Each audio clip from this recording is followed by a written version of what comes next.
Hello everyone, कैसे हैं आप सब। एक बार पुनः शिव कोचिंग क्लासेस पर स्वागत है। उम्मीद करता हूं आप सब अच्छे होंगे, मस्त होंगे, बेहतर होंगे, आपकी पढ़ाई बेहतर चल रही होगी। क्लास 11 फिजिक्स में चैप्टर 4 चल रहा है बच्चों, गति के नियम, जिसमें आज हम बात करने वाले हैं कि संवेग संरक्षण के नियम से या न्यूटन के गति के द्वितीय नियम से न्यूटन के गति के तृतीय नियम की व्युत्पत्ति। संवेग संरक्षण का नियम क्या है? यदि किसी वस्तु पर बाहबल ना लगाएं तो संवेग नियत रहता है, ये संवेग संरक्षण का नियम है। दूसरा चीज है न्यूटन के गति का तृतीय नियम क्या है बच्चों? तो न्यूटन के गति का तृतीय नियम ये है कि किसी भी वस्तु पर जब हम बल लगाते हैं तो उतना ही विपरीत बल भी लगता है, यानी प्रत्येक क्रिया के बराबर विपरीत प्रतिक्रिया होती है। ये न्यूटन के गति का तृतीय नियम है। न्यूटन के गति का द्वितीय नियम क्या है बच्चों? किसी वस्तु में संवेग परिवर्तन की दर उस पर लगाए गए बल के समानुपाती होता है, इन जितना हम बल लगाएंगे उतना ही उसके संवेग में परिवर्तन होगा। इन्हीं के आधार पर हम पूरा चीज क्लियर कर पाएंगे बच्चों। संवेग संरक्षण का नियम भी लगाएंगे, न्यूटन के गति का द्वितीय नियम भी लगा देंगे और भाई साहब तृतीय नियम की व्युत्पत्ति कर देंगे। देखो बच्चों, हम थोड़ा सा आपको यहाँ पे क्लियर कर देना चाहते हैं कि हमें प्रूफ क्या करना है।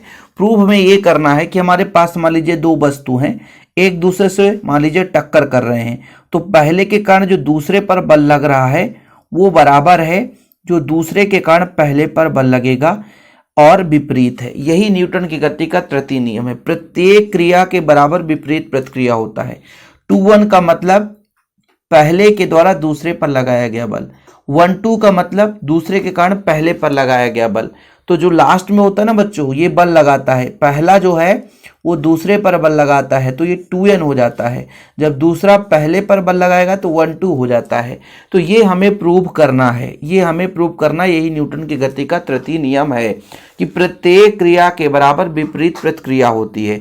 जैसे मैं मान के चला कि मान लीजिए हमारे पास A और B दो गतिमान वस्तु हैं, और गतिमान है बच्चों तो कुछ ना कुछ संवेग तो होगा ही, और बाद में जाकर के कुछ समय के लिए टक्कर करते हैं, संघट्ट करते हैं। जैसे मैंने कहा कि हमारे पास एक वस्तु A है, ठीक है बच्चों, इसका संवेग आपका P1 है, ठीक है। दूसरा वस्तु हमारे पास एक B है, इसका भी संवेग होगा बच्चों P2 होगा।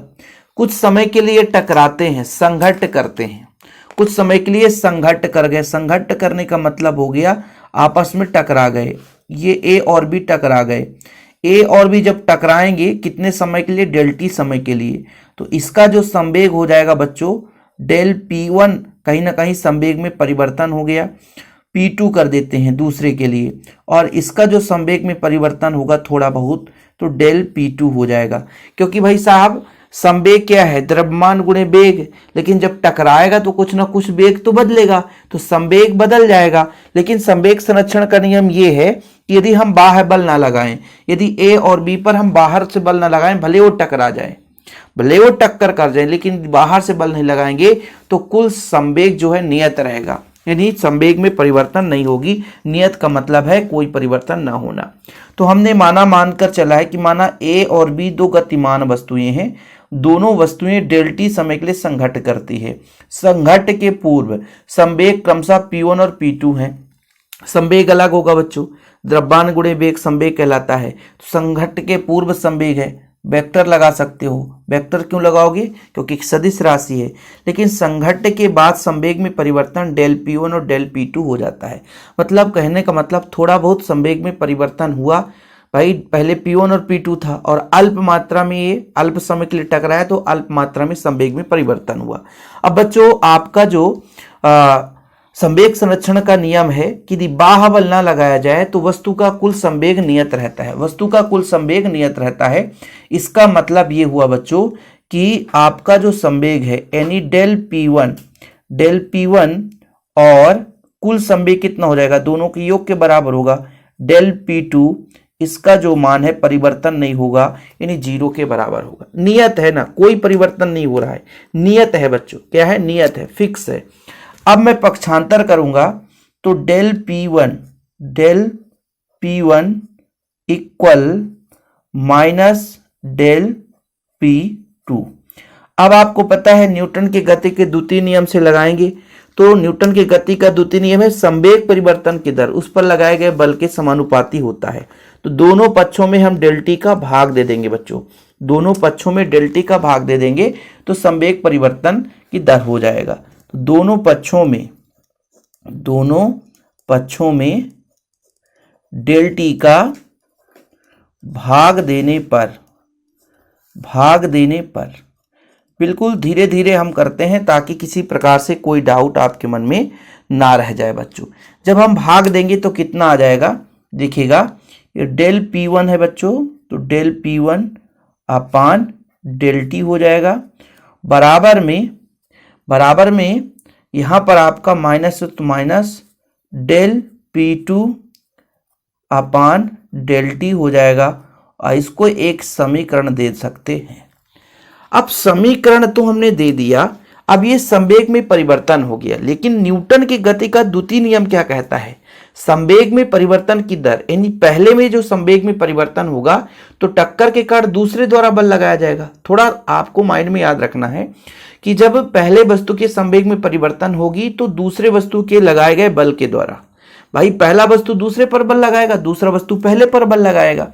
तो यहां पर आपको लिखना है न्यूटन के गति के द्वितीय नियम से, किंतु न्यूटन के गति के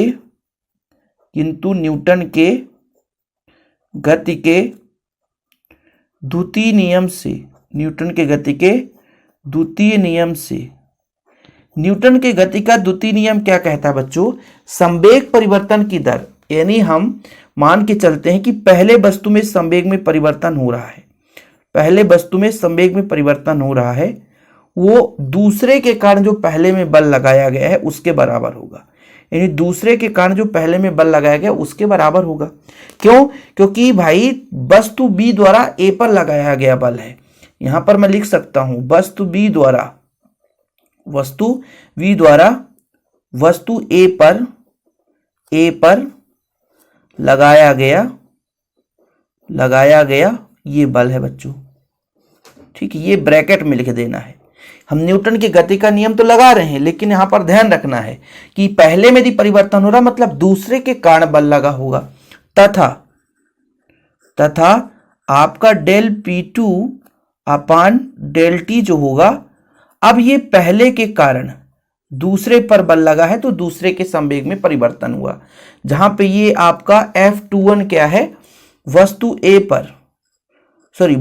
ए द्वारा दूसरे पर बल लगाया गया है, वस्तु ए द्वारा वस्तु बी पर लगाया गया बल। ठीक है, लगाया गया बल हो गया बच्चों, ये चीज हो गया। ठीक, अब हम यदि बात करें कि इनका मान समीकरण 1 में रख दें, समीकरण 1 में जब रखेंगे तो समीकरण 1 से भाई del P1 upon del 2 F12 लिख दें, F12 बराबर माइनस में इसका मान रखेंगे तो F21, यानी दूसरे के कारण पहले पर लगाया गया बल और पहले के कारण दूसरे पर लगाया गया बल। यही तो है न्यूटन की गति का तृतीय नियम, यानी क्रिया बल बराबर प्रतिक्रिया बल। यानी यहां पर हम लिख सकते हैं क्रिया बल यानी दूसरे ने पहले पर लगाया तो पहले ने दूसरे पर लगा दिया, और ये प्रतिक्रिया बल प्रत्येक क्रिया के बराबर एवं विपरीत प्रतिक्रिया होता है। यही न्यूटन की गति का तृतीय नियम है। लास्ट में लिख देना बच्चों, यही न्यूटन की गति का तृतीय नियम है। कितना सिंपल है, यही न्यूटन के गति का तृतीय नियम है।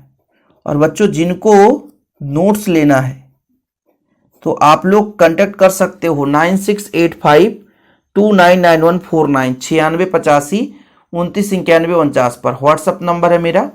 जिन बच्चों को नोट्स लेना है तो कांटेक्ट करें, नोट्स लें, प्रॉपर रूप से तैयारी करें। मात्र 100 रुपये चार्ज लगता है बच्चों एक सब्जेक्ट का, लेकिन प्रॉपर रूप से ऑल चैप्टर के नोट्स दिए जाते हैं आप लोगों के लिए विधिवत तैयारी के लिए। तो चैनल पे पहली बार आए हैं तो चैनल पर जरूर जुड़ जाएं बच्चों। टेलीग्राम का लिंक भी डिस्क्रिप्शन पे मिल जाएगा। सोशल मीडिया के किसी भी प्लेटफॉर्म में जुड़ना है तो डिस्क्रिप्शन पे लिंक मिल जाएगा, आप हमारे साथ जुड़ सकते हैं। फिलहाल अभी के लिए इतना ही। जय हिंद, वंदे मातरम।